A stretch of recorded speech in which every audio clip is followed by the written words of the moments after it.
We're good.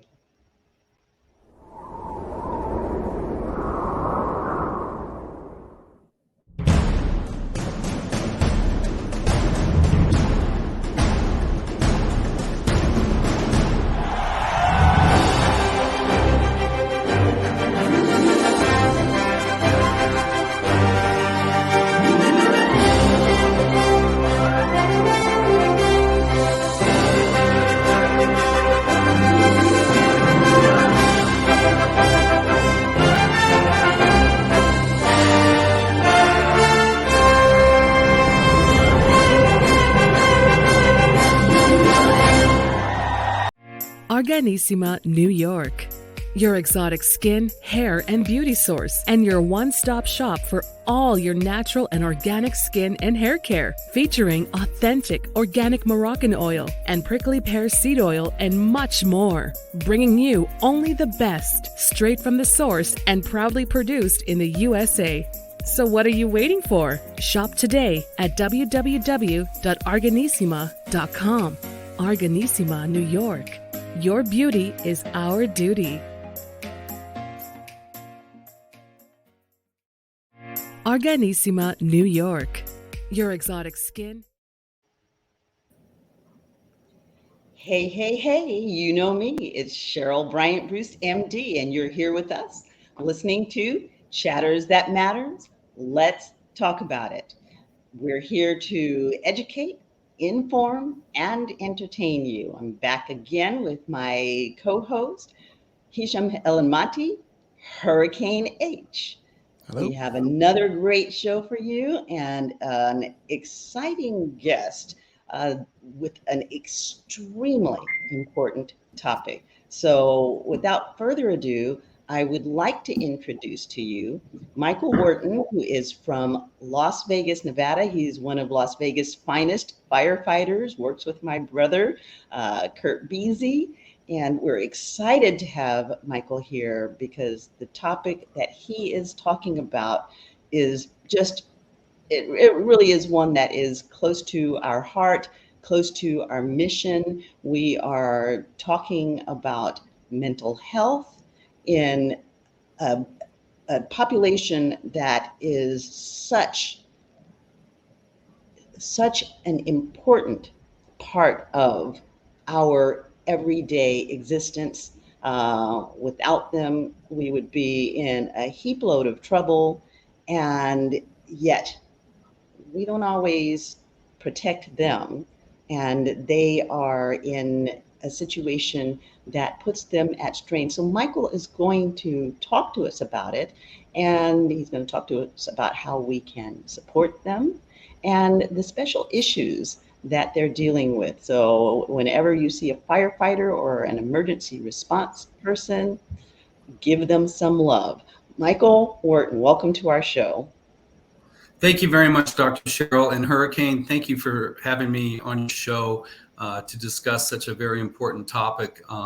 And it goes not only with first responders, and when I speak in the next hour or so, it's all inclusive to just not fire, EMS, police, but also a group of people that get left out. A couple groups of people that get left out all the time is emergency room physicians, emergency room nurses, dispatchers, our 911 dispatchers that don't get the recognition and attention that they so desperately need at times.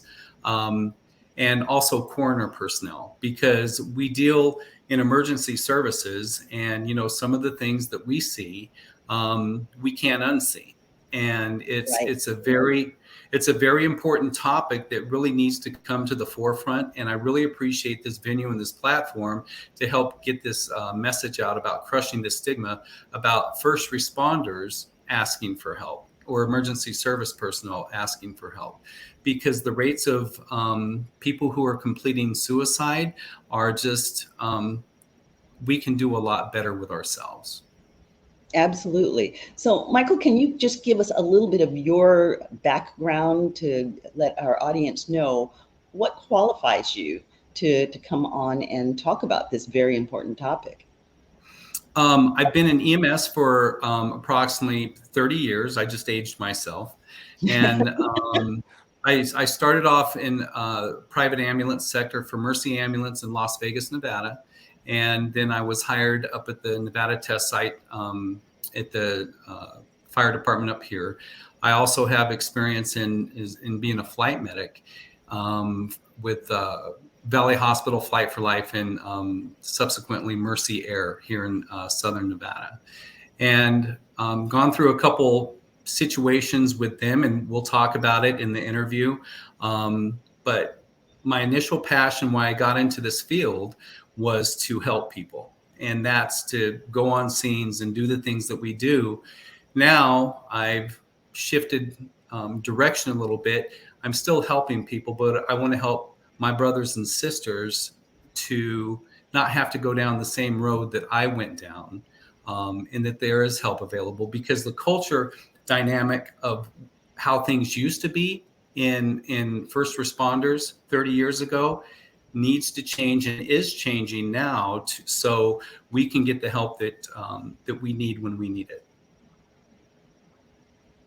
Excellent, excellent. So tell us about your journey that brought you to this point of doing this. How did you get here?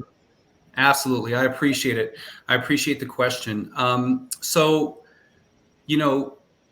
the shows that were influential back in my day that got me into the field that I wanted to was shows like Emergency, Johnny and Roy, right? And also Rescue 911 with William Shatner. And so that's kind of what directed me in the direction of EMS in this field. And so I took my first EMT class in 1989. And I was so enthralled with the medicine part of it that I continued on and subsequently got hired. During my first year at Mercy Ambulance, making a difference in people's lives is the reason we do what we do. And it's pretty empowering, even at a smaller scale. The first time I pushed D50 and woke somebody up, when they had a blood sugar of nothing, was pretty empowering. The first time I pushed Narcan to an opiate overdose, that was pretty empowering. But over the course of, I would say, my first year, I would hear, colleagues, friends, and associates in different departments that was completing suicide. And I really didn't understand it. I didn't. And, it was commonplace after our shift. We would go just have a couple beers and just kind of blow off some steam that way. And then in 1998, I was fortunate enough to get hired with Valley Hospital Flight for Life. And of course, I was 7 years into my career, seen a lot of stuff, and didn't really understand how people got to a place of desperation and a place of not feeling like they had any hope. So then on April 3rd, 1999, one of our aircraft was flying back to their home base in Pahrump. And they had to fly the northern way because the western way was bogged down by clouds. Well, what eventually happened, the pilot flew into a cloud bank thinking he would come out on the other side, but he quickly developed spatial disorientation, and subsequently they had an aircraft accident. And that night, I didn't only lose 3 coworkers, but I lost 3 friends. So we put on this mask as first responders that nothing can bother us and that we're impervious to, normal human emotion. So we just bury it and stuff it and stuff it and stuff it and stuff it. Well, the problem with that is that our bag is only so full. We can only handle so much. So I subsequently went to Mercy Air, and then on September 7th, 2002, it happened all over again. So they had a catastrophic rotor failure, and that night, once again, I lost 3 friends and 3 coworkers. And by this time, I was probably 11 years into my career, and I had lost the resiliency to appropriately handle my thoughts, feelings, and emotions. So the 1 or 2 beers that started off in my career, I was drinking to excess to probably 4 to 5 nights a week. And then when alcohol wasn't enough, I was using other things. And and this insanity went on for about 4 years. And during that 4 years, I too just hope I would either drink too much or overdose, just to end the pain in my head, because I just didn't know how to deal with it. I didn't know how to ask for help. And that's part of the stigma that, keeps a lot of people suffering in silence, and it keeps a lot of people from getting the help that they need. Well, luckily, through a series of events, on January 9th, 2006, I was able to get clean and have remained clean ever since. And the thing is that's a huge important part of it, but even more important is being able to ask for help and talk to somebody, because it's come to my realization that true healing doesn't begin until you get vulnerable with somebody. And you don't have to dance with everybody, but you got to dance with somebody. And it's only probably over the past 2.5 years now, my passion has really been to, reach out to first responders and reach out to people that are suffering, because I can only speak to this venue. I don't know what it's like and you and I have talked about this, Dr. Cheryl, about celebrities, sports figures who the mental health aspect is finally coming to the forefront in their arena. But my passion for the last 2.5 years is to reach out to first responders and let them know, and I know this sounds like a cliche, and let them know that it's okay not to be okay. But as a friend of mine, Dr. Bianca McCall, says that not only is it not okay to not be okay, but it's okay to be okay with with what makes you not okay. In other words, it's okay to feel what you're going through. I know I kind of said like triple negatives and process that one. Like, it's okay to be okay with what not makes you okay. So the thing is, a lot of times we don't know how to ask for help because we're the ones that's giving the help. So, judgment comes into that as well. We don't want to be judged that because a big part of the stigma that keeps us from asking for help, it's kind of multifaceted. One is, the biggest thing is, we don't want to be perceived as being weak, right? And we're afraid of judgment from others. Right. And another one is, we want to be accepted amongst our peers. And then management, the company that you're working for, has a lot to do with it too, is that, well, there's this promotion that's coming up in months, and if I go get help, they may think that I'm not fit for the job. So they'll overlook me on the promotion side of it. So it's really, these things have to be addressed, and they are being addressed. And this is, the main reason that we want to get the message out there on this platform and other platforms, that your mental health is paramount in everything that you do, just not in your professional life, but your personal life as well. And a lot of times, you hear the saying that, we'll leave your work stuff at home or leave your work stuff at work and keep your home stuff at home. Well, that's a great saying, but it's almost impossible to do. It's almost virtually impossible to do. It's hard to compartmentalize like that. Well, and I'm glad you brought up that word too, because what makes us so very great at our jobs, we have to learn to compartmentalize, the emotion, the feelings that we have when we come on scene. But the problem is we never, after the call's over, we never go back, take it out and deal with it. Because if you don't deal with your thoughts, feelings, and emotions, they're going to eventually deal with you. And we can only compartmentalize so much before, we start suffering in silence. And that's where the true danger begins. Right. Absolutely. And, I think that it's important. We're talking about emergency responders here. You mentioned the celebrities and all, but again, this does extend to everybody. Right now, I'm working for a workers' comp company, or a company that does workers' comp, occupational medicine, and urgent care. And people from all walks of life, all kinds of different jobs come in, and it's kind of a recurring theme especially when it comes to emotional or mental things. They're all worried about their job, about the perception on their job that they won't be competent, about losing their job, about their status on their job. So it is one of those things. We're kind of across the board, especially when it comes to job. We do hide those. I think the gentleman's, I'm blinking on his name. I think it's Slash. He has just been all over the news. Um, Stitch. Ellen's music guy and the dancer Stitch. Stitch. Yep. Snitch. Stitch. Yeah. But you put in a laceration. Stitch. Right. So, again, his coworkers had no idea that this was going to happen. His family never saw it coming.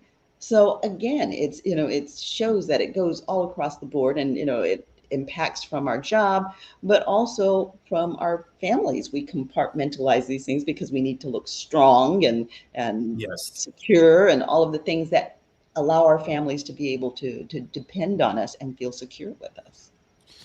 Absolutely. And, you bring up a good point is if you look at it in the past with celebrities and sports figures, and even us as first responders, some of the most depressed people or people that are dealing with a lot of depression or mental issues seem to be the most happiest. Yeah, and a person that comes to mind is Robin Williams, Absolutely. and we had a firefighter here in Southern Nevada who just recently completed suicide. And if you were to ask all his friends, he would have done anything for anybody. He was the happiest guy. He was a great guy to work with and work for. And you just never know. And one of my favorite sayings that I use in my lectures is, and I hope I get this right, it's by Robin Williams, is you never know the battle that somebody else is fighting, so be kind always. Yes. Yeah. That is so exactly you never right. know. Yeah. And you just never know. So that's why people like myself, when I was going through my issues, you have to acknowledge that, this isn't right or you're not feeling right. But I think where the problem comes for us and for so many is that we don't know how to ask for help, because society has put such a big stigma on the mental health aspect of asking for help. And thank goodness for not only, the first responder culture, but the celebrity culture, like people like Simone Biles and Darren Waller, who are coming out, and so many other professional athletes that are finally coming out and speaking about mental health. They can speak to their venue, and the only thing that I know, and that's great for their demographic of people that they deal with, just like it's important for the demographic of people that I deal with, because everybody has a story. And what I have found in my 30 years of doing this is that I don't have to know you personally. I can go to a fire station in Baltimore. I can go to a fire station in Texas, not even know the person, knock on the door and say, hey, I'm having an issue. I'm having a problem. Is there somebody here I can talk to? And that peer support, the reason that works is the identifiability. I don't have to know you personally, but you know what I'm going through because you do the same job that I do. I don't understand the pressures of celebrity, or I don't understand the pressures of performance for professional athletes, but I do understand the pressures of what the first responder realm deals with us. And you and I were talking the other night, Dr. Cheryl, that it doesn't matter the vessel in which you get to your destination. We all arrive at the same destination, but we just drive our car or our truck a little bit differently. Right. Absolutely. So I'm sorry, Mike, doctor, if you might. Yeah. I wanted just to say this. I mean, you started the discussion with the idea of the folks that may not have been highlighted when it comes to the work they do, and including the folks that are in the emergency room, all first responders, and really, we do not think. I mean, it's almost like I guarantee you, people watching right now, listening, they probably have not even thought about that aspect of it, because we always, when you go to those places, you think that you're looking at them, that they're going to solve the problem, but you never think about how they feel at that time, or what they do and how they feel when they go home. And there's the facade. I mean, it's like, I was just thinking about, as you're speaking, the concept of your a father, your mother, your parent, right? And Mhm. you do not want to show fear or that you are going through trouble. You cover all that, you keep it all in, but you kind of just camouflage all that for the rest, so nobody knows what's going on until Right. something happens, and it could be too late. And so first, I wanted just to thank you for actually even really recognizing all the different people that actually are affected by this, but also to opening up our eyes, and I think to our listeners and viewers, that we don't realize how much trauma and stuff that you guys deal with. I mean, Dr. Cheryl, now we were having the discussion last night, and when you think about it, the stuff that you see, if we see one tragedy, one event, one incident, accident, whatever, we go crazy. And it Right. stays with our minds. I mean, I've seen people just fall and heard themselves breaking bones, and it looks. You guys see burns, you see some extreme trauma. I mean, just like the doctors and so on and so forth. And those that work in the emergency room or in the field, uh, you guys are first responders. You're in. Well, no matter what, you're always facing the most horrific stuff, plus the dangers.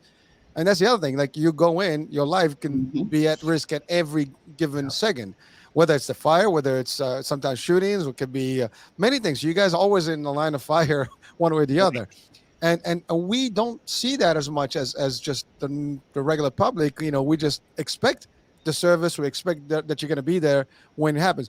The group that you mentioned, that probably the least of people would think about, was the dispatchers. But Mm. Yeah. there were a few movies that actually, I think one was Halle Berry, was a great one. I think The Caller or something. And there were many more where someone is calling in, and these folks are really live with these people as they go through their whatever they're going, the surroundings that they have, or the circumstances they're dealing with, whether it's trafficking, whether it's murder, activity, shot, whatever, Right. and things are happening, and these people are listening. I can just possibly, now that I'm thinking about it and hearing you, my mind's like, wow, what would that, if it were me right now, how would I react when I go home? Or like on the day, maybe you numb yourself to it. I don't know what, is there a formula to it? Obviously, there's none, because it's just going to compound, and there's going to be a point of no return, or a point where that's going to boil out, and that's just going to be like, oops, that's it. And then the outcomes are the worst ones, as you said, suicide, maybe you go into like drugs and other means to just compensate. So thank you for doing. I just wanted to add that comment there, because like, again, as a normal non EMS person, or non front first responder, I did not see that relationship. Like, you would think about it, but you don't really. And I can probably, I'm speaking for the public here that's watching, on the audiences, but if you're listening and watching, just reflect on that for a minute, and you'll see exactly what this is. It's more than we think. I mean, we hear about it in law enforcement, we hear about it in PTSD, for example, military personnel, but we don't really look at it from the folks that actually hand on every day in the streets, that are protecting us. I mean, imagine no fire department, imagine no EMS coming in to rescue people when they need the best. I mean, that's the moment where Yeah. life and death is really just seconds away. You guys come in and do all this stuff. You mentioned something about when you had to administer, some stuff for an overdose. That's powerful stuff that people don't realize, that you're looking at someone that's actually dying or Yeah. potentially gonna go, and you're saving their lives. Those are things. I mean, you've seen all the worst of how this world can be. It is not easy. And again, I just wanted to highlight. I'll stop for that for now. I'm going to throw in another first responder that is probably far from people's vision of first responders, but I'm sure Mike can tell you just how important these people are. There is a fire chaplain that goes Yes. out to the scene and initially deals with a lot of the emotional stuff that's going on. And just imagine the load that a fire chaplain carries, or that any kind of chaplain actually, because they're bound to silence, to confidentiality, and they're given all of our load, and then they take it home and they can't talk about it. But particularly when you have these gruesome emergency scenes and they come on the scenes and they're having to see the scene and react to that themselves and keep the mask of composure. They're having to minister to the other first responders that are there, the family, the crowd. Imagine that load. Yep. And both of you bring up excellent points. And now the ice has been broken. And because you brought up you evoked so many things that I hope I can get across. And I appreciate the acknowledgement, Hurricane, for what you said. And Dr. Cheryl, the vicarious trauma that people like chaplains deal with, people like people deal, because after a really horrible debriefing, they need to go and get debriefed themselves. So vicarious trauma is a very real deal, and they can't be left out of the picture as well. Hurricane, to your point about, I think a lot of the times where us as first responders kind of get into deep waters is we downplay our emotions.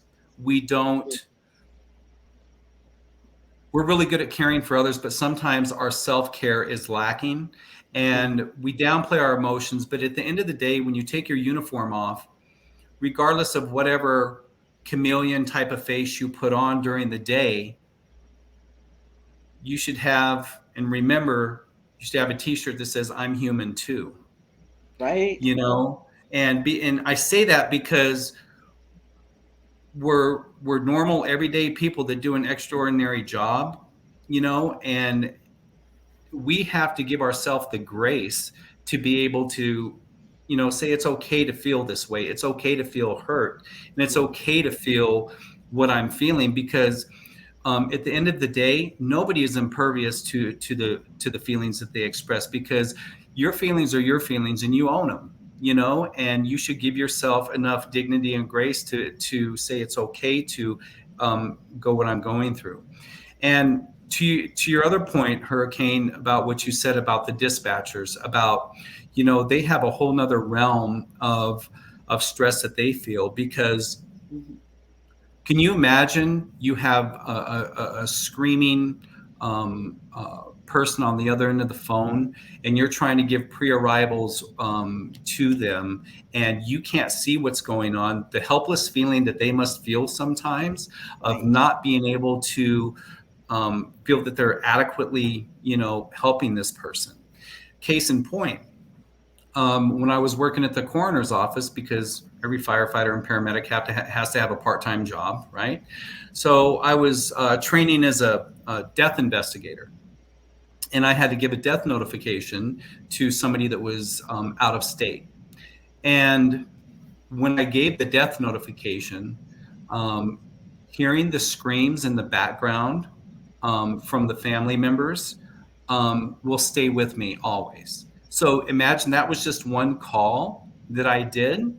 Imagine these 911 dispatchers who take hundreds, if not thousands, of calls a year, and how it stays with them. So I'm really glad that you brought that point up as well.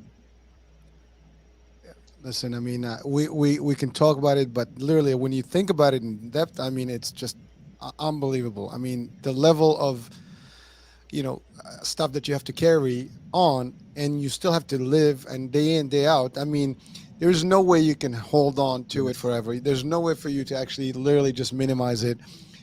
Again, I mean, true story to me, one time, and I kind of briefly mentioned it, but I only witnessed one serious injury in front of me.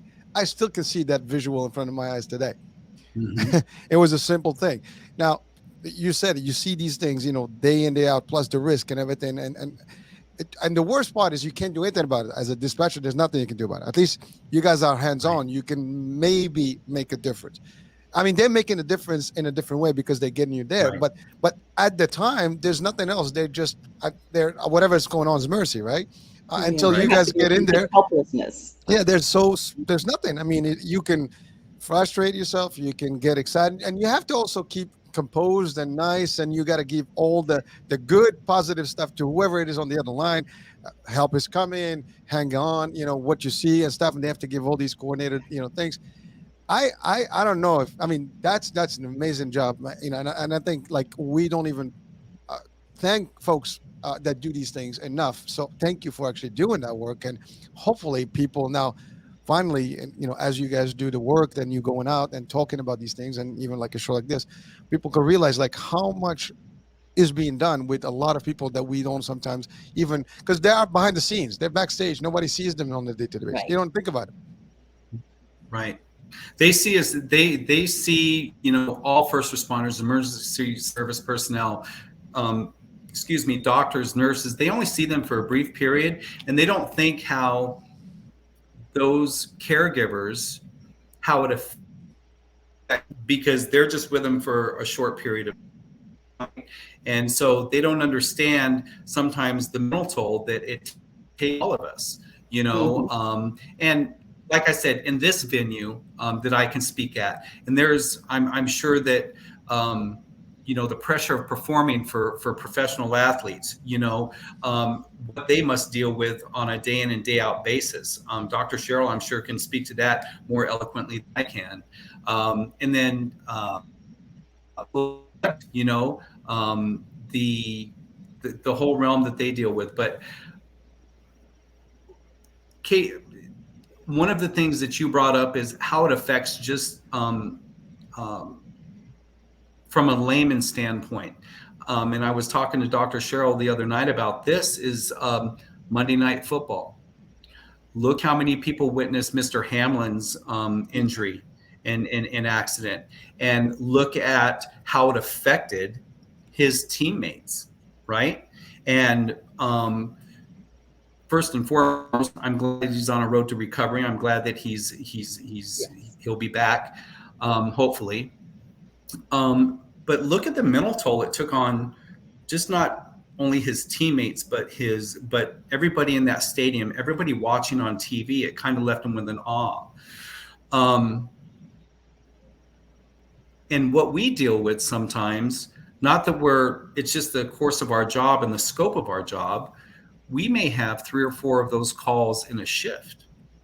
So now you compound that into weeks, months, years, and you can see how first responders have a huge buildup of all the stress that they've been keeping inside. And because of the stigma that we're dealing with, they don't want to reach out and ask for help. And they suffer in silence, and then they try coping mechanisms, whatever it is, being gambling, drugs and alcohol, risky behavior, all these things. Well, we know that unhealthy coping mechanisms don't last for long, right? So now, like in my case, not only did I feel the shame and guilt from an addiction now, but I had the shame and guilt that I couldn't talk to anybody about my problems. So now it manifested itself, and it had a synergistic effect to make it even bigger, right? Whereas if I got vulnerable in the first place and went down that road to a healthy way of coping as opposed to an unhealthy way of coping, I wouldn't have had the shame and guilt of it possibly. And that's the message that we're trying to get out today. And that's why we're trying to help our brothers and sisters in the first responder realm, that you don't have to go down that road, because it's okay to talk about what's going on. So you don't have to make the same mistakes that myself and so many others have made. I think that one thing to point out is that as we're in the situations and we're looking around at others, it feels like everybody else is coping with it well. And we question ourselves as to, well, why are we not coping with it? But they're wearing the same mask that we try to wear. And we have different ways of coping. I know when I was working in the emergency room and we would have codes and such, as the first responders are going through the codes, one of the ways that we frequently will cope with it is through the use of humor. And every first responder understands that. To people on the outside, family, lay people, they may see it as callous, but we're just trying to stay in the moment and get through what is oftentimes a very, very difficult and painful scenario. Yeah. So humor will be thrown in. And I can remember on one occasion going through a particularly difficult code, and it was a young person, and it's always extremely traumatic when you're dealing with children, because it's so opposite the way things should go. Children shouldn't die. And going through this code, and it wasn't going well, and trying to keep my own emotions out of it, and we were using humor and everything else that we could throw in to maintain. But I remember at the end of that code, everybody did a good job, and we actually did end up saving that child. Everybody did a phenomenal job. And even though we saved the child, even though the outcome was a good one, the strain and stress and pressure of it, when I went to my call room, I just absolutely broke down and sobbed hysterically. So, no matter what the perception was of everybody else, oh, Dr. Bryant Bruce handled that situation, they didn't see the tears that came afterwards. So you have to remember, while you're looking at all of your colleagues looking like they've got it totally under control, they are still feeling the situation just as acutely as you are. And they may have different ways of coping or not coping with it. But you have to assume that it is affecting them. And it helps if you acknowledge that. Say, hey, are you okay? Right. And I think you bring up a really good point. And we have one thing that I learned in recovery is kind of that same premise that you just expressed. And the one saying that comes to mind when you came up with your example is, don't judge your insides by somebody else's outsides. Exactly. Right? Because once again, you never know what's going on with them. They may be feeling the exact same way as you do. And we're afraid to express our feelings and emotions because of the fear of being judged. Right. And after doing this long enough, you start caring less what other people think and start worrying more about what you think and how you can implement self-care to you. And for those people that are either starting out in this career or in this occupation, is that you're going to have so many critics along the way, with the main critic being yourself. You're going to be hardest on yourself. And there's a couple things I have to say to that. One is be kind and patient with yourself, because you're going to have so many other people out there that's going to criticize you, right? And the other thing that I have to say too is, those who judge don't matter, and those who matter don't judge. And it's one of those things that we're so sometimes afraid of other people's approval on the jobs that we do, and in the social optics of it all, is that, what really matters is how we feel about ourselves, because we're going to do our job no matter what. Yeah, that is a very good point that you bring, and that self-care and that self-love. Let's talk about some of the ways that people can cope with the stress, and some of the ways that people can reach out to get the help that they need in dealing with it. I think, and this is the last part of one of my lectures that I do for an ambulance company here in Southern Nevada. And self-care is a huge part of what we do. The first and foremost thing is what I've already mentioned, is be kind and patient with yourself.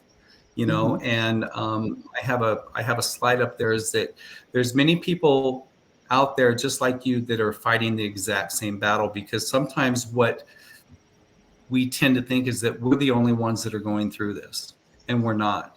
And part of self-care is understanding that you're not alone. Nobody's ever alone, and there's always somebody out there to listen.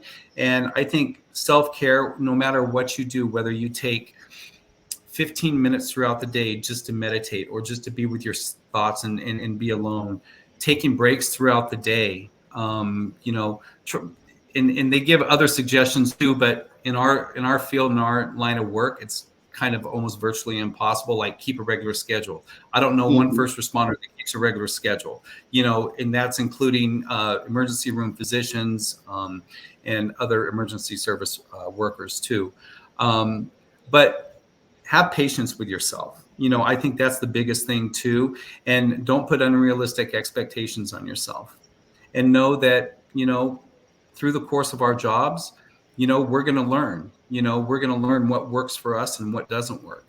And I think, as far as being able to talk about our feelings and our emotions, I think peer support groups in our field and in our culture is vitally important, because you're finding out once you feel that you're not the only one going through this, that takes the whole stigma and the whole pressure of not being accepted off your shoulders.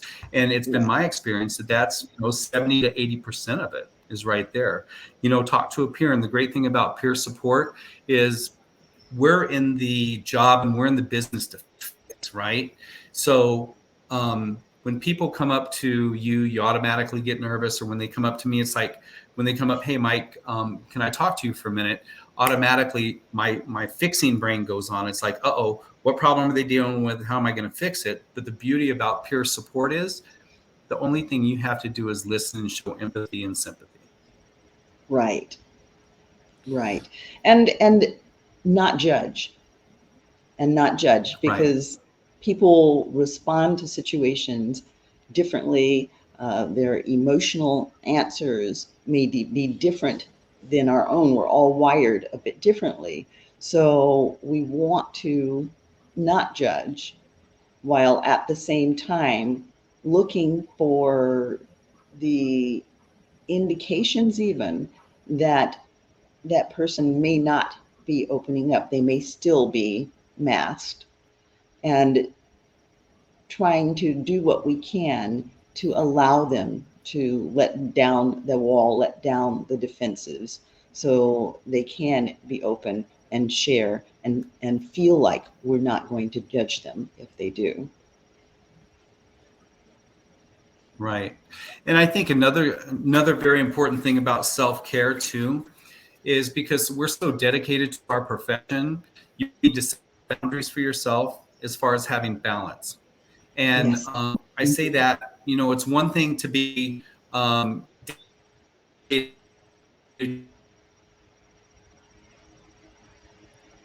profession, try not to make your profession your identity. Have a sense of balance. Yes. And balance out your work life, balance out your home life, your social life, church life if you go to church, and vacations and everything else. And that's given back to you, because so many times, how much overtime do we work? A lot. How much time are we always there for others? A lot. Well, we need to set boundaries. What I'm finding out for me personally is that,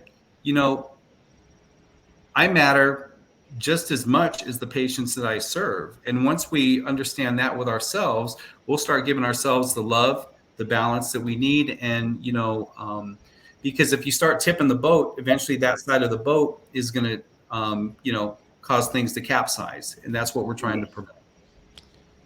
So Mike, one thing that I'm just curious about, and I think, Doctor, you'll probably agree with me on this one.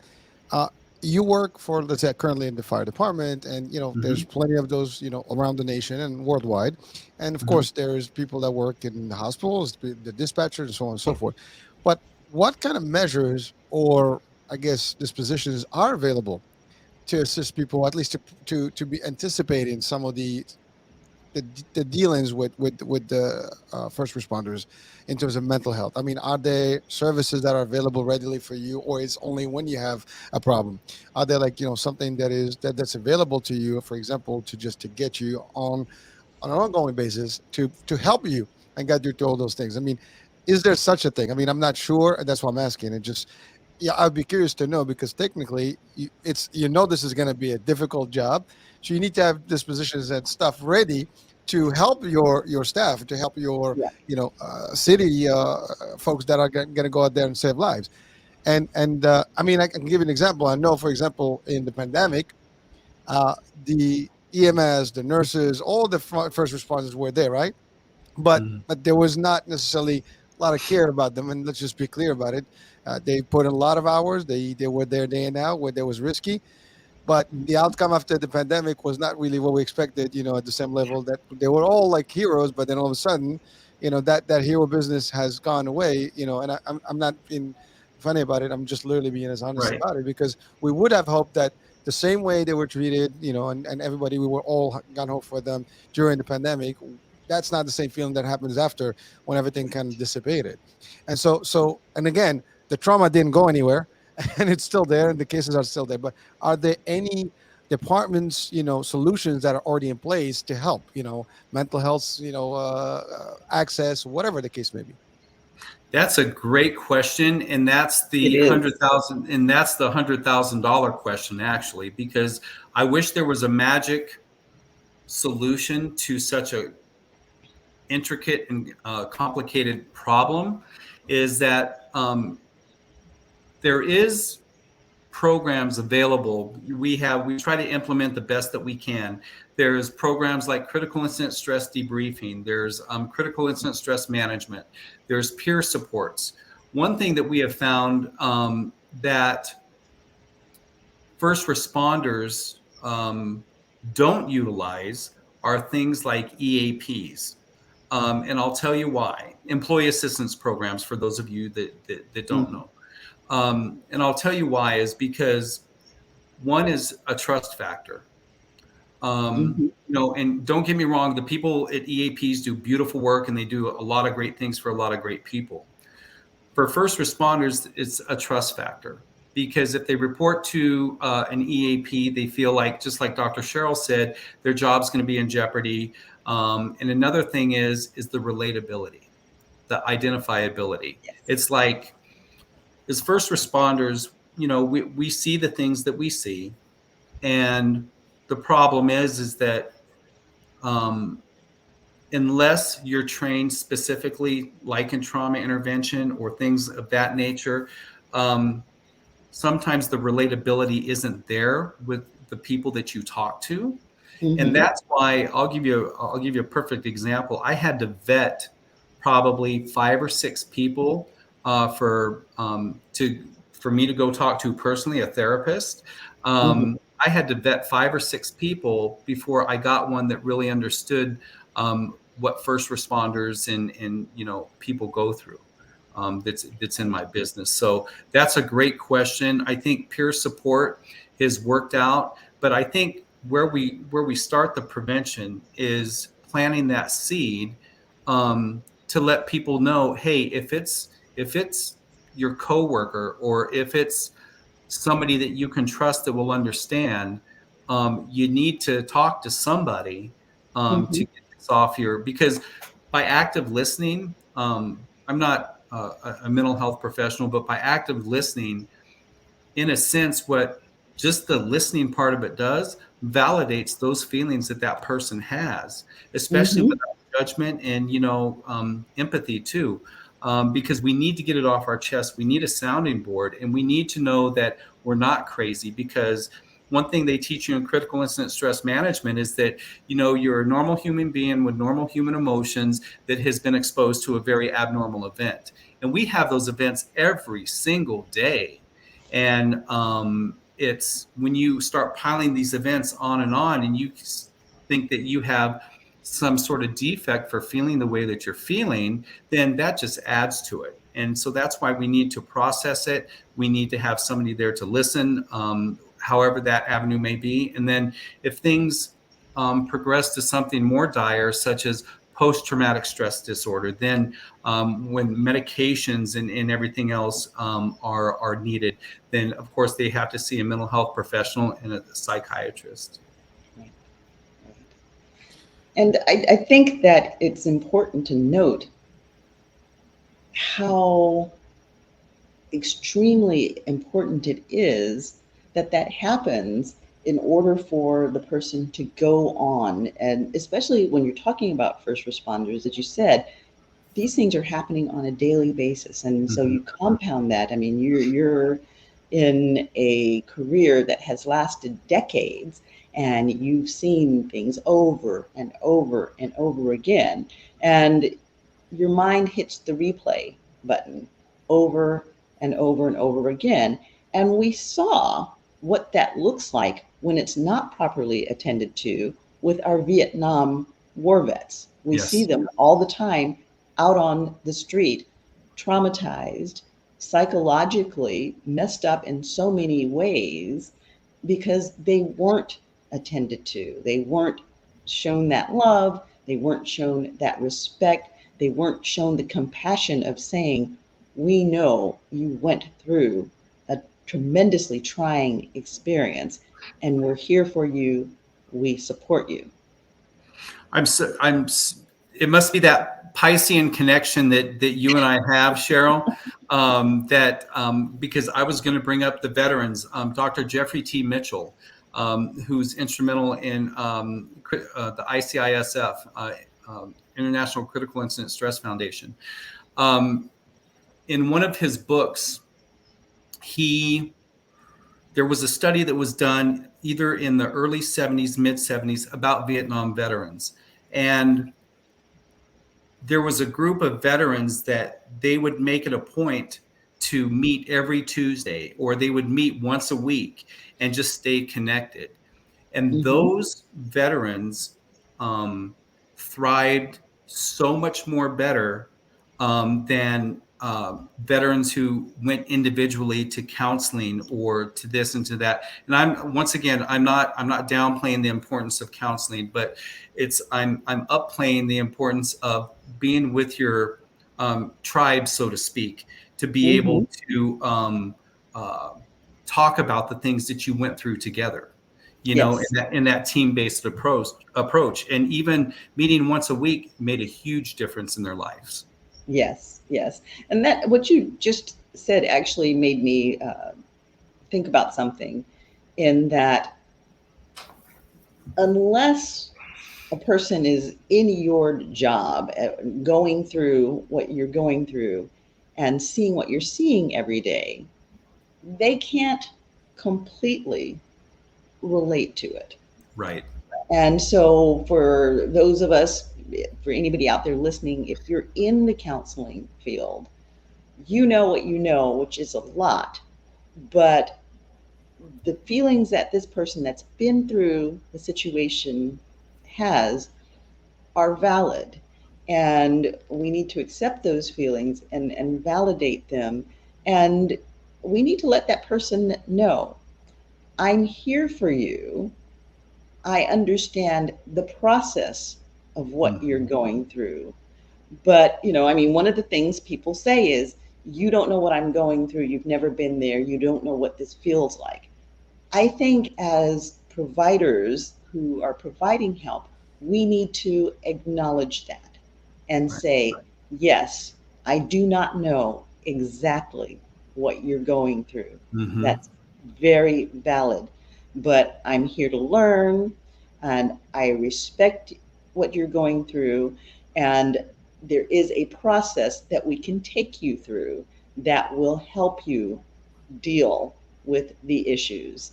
I can never walk in your shoes, and I accept that, but I'm here for you, and I have tools that I can offer you that can be of some use. That acknowledgement is very, very important. Yeah, and that's very beautifully put. I mean, when can I make an appointment with you? Because that's perfectly said. It's perfectly said, because just the acknowledgement that I don't know what you're going through, but I'm here to listen. One is the huge thing is the empathy, right? Is the empathy. It's like Brene Brown, the video that you see, what's the difference between sympathy and empathy? Hey, I'm sorry that you're going through that, but empathy is actually getting down in the hole with somebody and being with them, right? Yes. And I think that's so important. And another thing that I'd like to bring up too, as a follow-up on Hurricane's question, is that what can we do? I think it starts at the top with administration, with our bosses, with the company or departments that you work for. People need to know that they have your support. I'll give you an example, because police officers have a very challenging, even an extra added level of concern when they want to report to, say, an employee assistance program, or to go talk to a therapist, because their fear is they're going to lose their badge and their gun. Right. And that's a very valid fear. That's a very, because that's their livelihood, right? But I think things start at the top. When I went through my personal issues, and on January 9th, I started making calls to go to a treatment center in California. And to tell you the level of the way it's not like this everywhere, but the way it should be, I had one of our deputy chiefs said, if you need help, I'll drive you to California. I'll take you to treatment myself. And that type of, and I'm forever in his debt. I'll never forget that. And that's what the people, that's what people need, is to feel that they have the support of their superiors too. Mm-hmm. Absolutely. Absolutely. And I have to say, in terms of acknowledging, I have to acknowledge how I appreciate how you're able to pull the names of the people that you're following in the videos and such, because that is not me. As you saw how I butchered poor Stitch's name, there was no disrespect intended, Right. But I mean, I was working through trying to get there, and I will remember faces and situations, but I do not remember names, and I'm impressed with your ability to pull those that way. Well, thank you. And I just wanted to add something. I mean, Mike, you're doing this work now. I mean, you took it up on your show. This is not your job. I mean, you're literally in active duty right now in the actual call center there, waiting for. He's in the firehouse right now, folks. I know. He's in the firehouse. You're ready for action any minute. I mean, we got lucky so far, but the fact is, you do this as you've been through yourself, your journey, and you recovered well, and now you're in it, but you are helping, and that's something that's also admirable, because you don't see a lot of that, and this is, I'm assuming this is volunteer time. It's not like you're getting paid for this, and you're going around, you're taking time this Saturday right now on the show with us, and that is also something that is important. I mean, because not only you have the resources and you actually quote those folks, and you have the ability to share with the audiences and your colleagues in the workplace, but you're doing this, and it's got to be, there's a gratification level to this, because you're helping others. Let's talk about that a little further. Let's flesh that out a little further. Okay. This is an amazing thing you're doing, Mike. How much does it help you in terms of your own personal journey? I think there are times where I don't know who benefits from it more, the people I lecture to or myself, because it's all about gratitude, right? That's one thing that I talk about in my self-care portion is, when you're having a really down day, or you're in the weeds on something, write a quick little gratitude list, because all it takes is a little bit of a change in perception to change your whole outlook on the day, and I also give another thing that helps you out when you're all up in the fields and you're not doing well. Be of service to others, I mean, because that's what it's all about. Mrs. Jones, loses her husband, and she lost her husband 6 months ago. It's spring and summertime. You notice that Mrs. Jones' lawn needs mowed, go do that for her, because I don't know who feels better, Mrs. Jones for not even asking to do it, or you by doing something for somebody without even being asked. And one of the things that I get out of doing this, as far as lecturing to, these different agencies, is that, especially with the young kids that are coming up now, I don't mean any disrespect by calling them kids, but the younger generation that's coming up now, is that you don't have to, we're trying to change the culture. We're trying to crush the stigma of what used to be. And you don't have to go through the pain and despair that so many of us had. So it's all about giving back, because that's what we do as a division chief, as an instructor, as someone who's been doing this for a while. That's my contribution back to, help these people that are just coming up. Because if there's anything that we can do, and you do a lot of talks too, Dr. Cheryl, if there's anything that we can do to give them another tool in their toolbox, or to make their light shine brighter, that's what we do, because that's the nature of what we do. Right. And I think it's really important to do that, and to be generous with it, because when people are under stress or they're going through a situation, they may not ask you for help. They may not even see the areas where they need help because they're busy trying to deal with what's in front of them. And an example that I think of, and this is a little PTSD coming up. I lost a child for 10 years. He was very, very ill. And I remember there was a time when he had frequent hospitalizations, and we were going in for a hospitalization. And that was the day I learned to hate neighborhood associations, because we lived in a very, very nice neighborhood. And I had gone out and I had bought all of these plants to put in to beautify our yard. Well, baby gets sick. My child's far more important than those flowers. So we ended up in the hospital, literally in the hospital, because when he went in, I had to go in with him for 2 weeks. And it was in the middle of the summer. The sun was blazing and everything. And when I came back, not only were all of my potted plants dead, but my lawn was incredibly overgrown. And I had a letter from the neighborhood association, the president of whom lived next to me and knew exactly what I was going through, and knew that I was in the hospital with my child.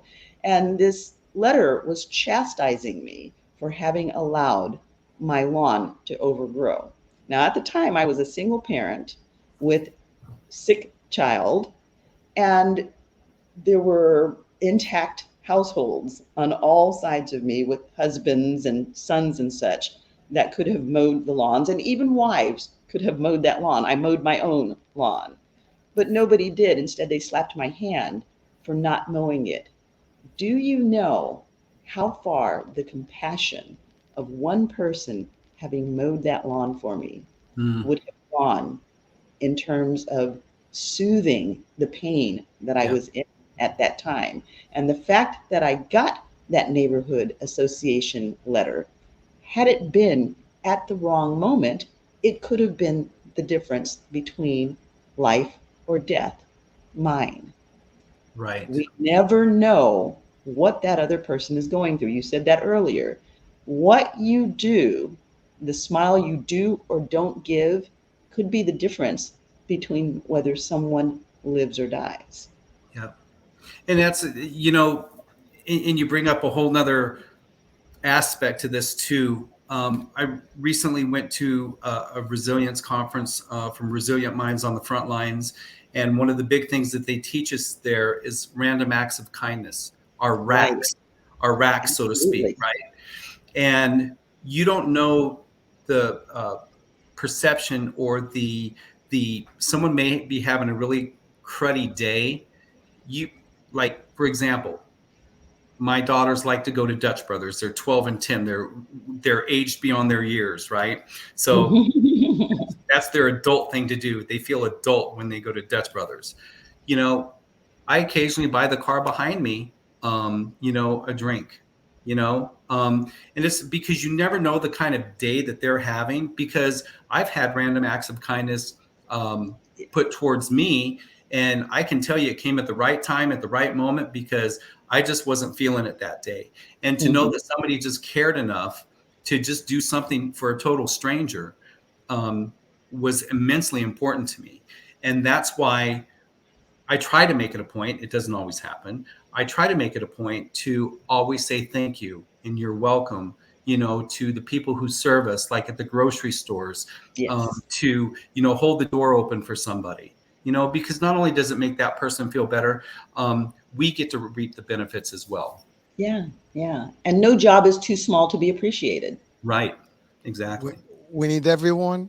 We need to respect everyone. We need to love everyone, and to be grateful for everyone. And again, unfortunately, the world is not made that way. We have people that don't care and they just go about their lives. But to your point, they don't realize, oh, what the hell happened here? Well, where were you? I mean, you didn't realize that they were going through the bad timing, right?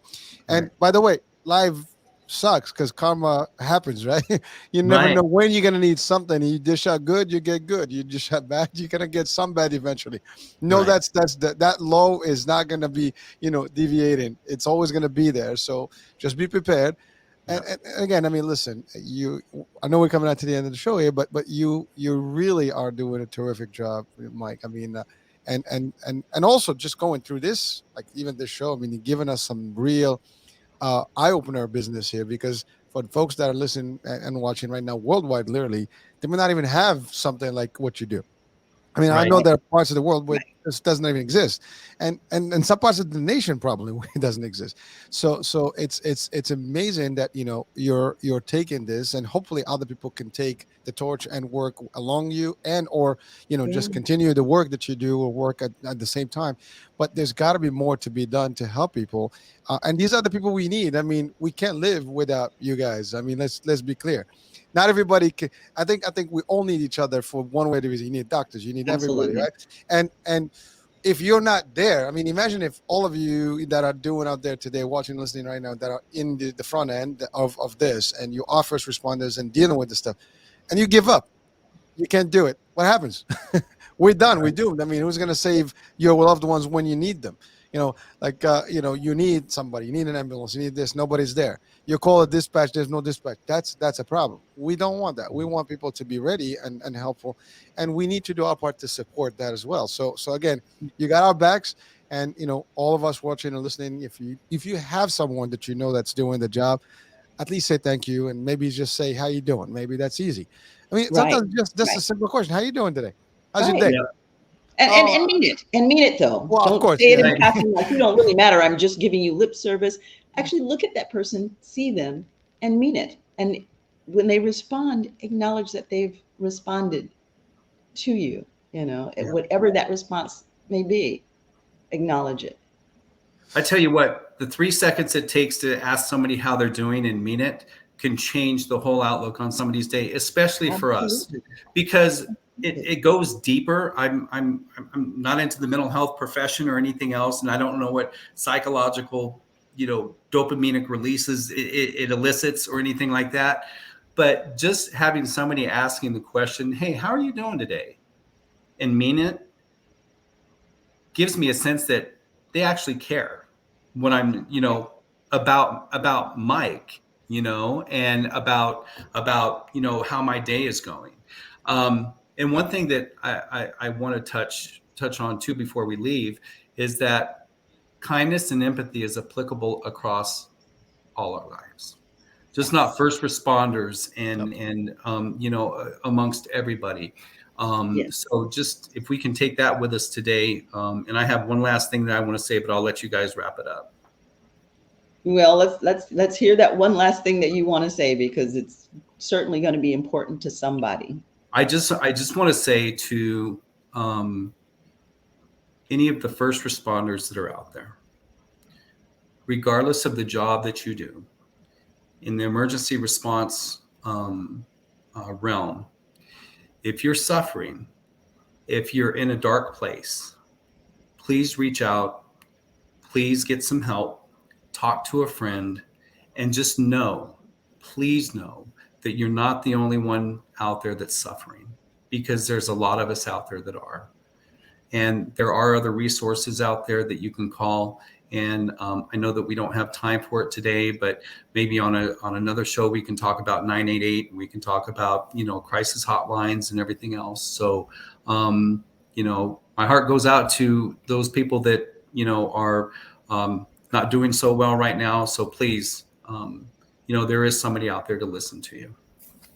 Absolutely. And you saw that big smile that came across my face, that it was that Piscean connection again, because I was just getting ready to talk about the 988. For those of you who do not know, 988 now connects into the suicide prevention. It is the suicide prevention hotline, and it is up and it is active. And you keep hearing Mike and I talk about this Piscean connection, but we really have a hardcore Piscean connection because Mike and I share a birthday.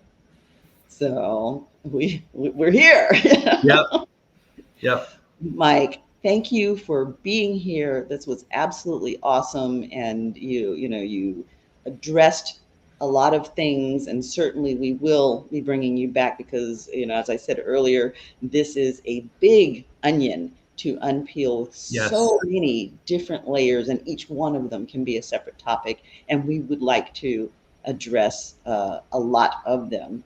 You have given some real nuggets out there. Not only have you identified that it's an issue, but you've also given some nice tips on how people can cope and how people can support. And we tremendously appreciate that. We appreciate what you're doing as a first responder, and we definitely appreciate what you're doing with this new walk that you're taking, and with your work with the 988 and all that you're doing to make it better for everybody out there who's supporting others and who are suffering along the way.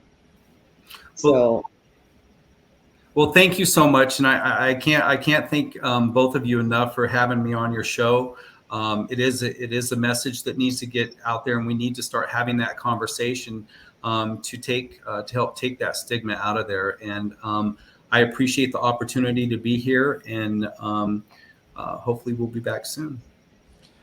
Mike, you're making a difference. That's it. Absolutely. We appreciate you, man. We really do. That, my folks, is Mike Worthen. You have been listening to Chatters That Matters. Let's talk about it. We're here to educate, inform, and entertain you.